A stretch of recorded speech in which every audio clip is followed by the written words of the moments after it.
fa ny eto amintsika ny principe dia tsy misy mahazo mihetsika, tsy misy mahazo miteny, tsy misy mahazo maneo filara na andalambe faneho-kevitra manao grevy, tsy misy mahazo an'izany. Fa raha misy sendra avela manao an'izany exceptionnel no ahafahana mamelany ireny. Ny principe dia hoe tsy misy mahazo ny mpanao gazety mikritika fanjakana fa exception nga reo le tsy voafehy reo. Dia vidina daholo zao ezahana tsisy eran'izao tontolo zao na manao Maurice Avona na mpitondra fanjakana ka miezaka hividiny mpanao gazety rehetra. Ranona ohatrinona na tsoy izy 25 millions par mois, ranona ohatrinona 12 millions 500, ianina ohatrinona ny mety akeny, sy ny sisa. Dia ny tia natao zany dia lasa ohatran'ny fanaovan-gazety tany Chine na tany amin'ny firaisana sovietika tamin'ny andron'ny communiste hoe feon'ny fanjakana daholo ny gazety rehetrarehetra. Dia averina dia atao censure ny mpanao gazety rehetrarehetra. Contrôlena any amin'ny ministéran'ny atany aloha ny article vao mivoaka any amin'ny gazety.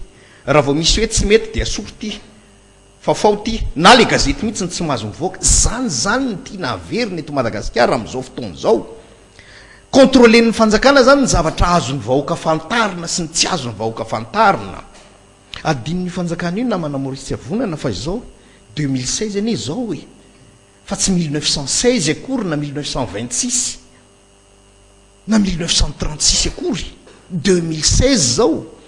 Tamin'ny 1960 na 66 ny mety tsisy afa-tsy radio Madagasikara ny nenona dia zay avoakan'io ihany ny ekena. Dia zay zany ny marina tsy misy fomba hafa afahafaranao ny zavatra miseho na eto amin'ny firenena na any ivelany afa-tsy zay avoakan'ny radio Madagasikara sy ny télévision malagasy. Zay ihany, tsisy radio privé, tsisy télé privé, maika moa fa tsisy réseaux sociaux, tsisy internet, tsisy Facebook, tsisy nininina.